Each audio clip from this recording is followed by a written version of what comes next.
Hello guys, for today's video, galing nga pala kami sa Safari Mall. Kaya guys, nakabili ako ng tag 10 QR na Teddy Doll.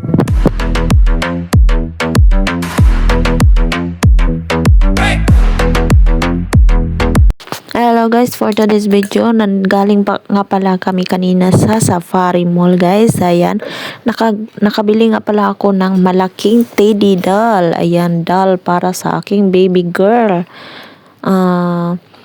Malaki siya guys. Ayan siya, malaki siya. At nabili ko lang sa halagang 10 QR, 10 real na Qatar money.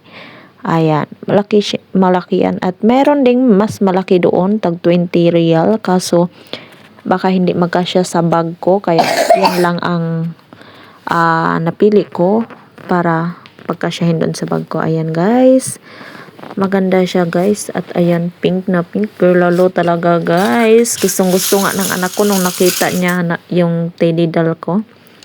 Kaya ayan, excited niya siyang makita niya yung binili ko para sa kanya. Cutie kayo guys. Ayan guys.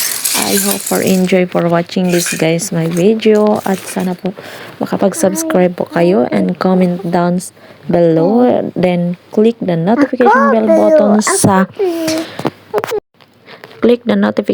bell button para sa susunod nating mga video guys. Hope you enjoy guys and thank you for watching. Bye. See you guys.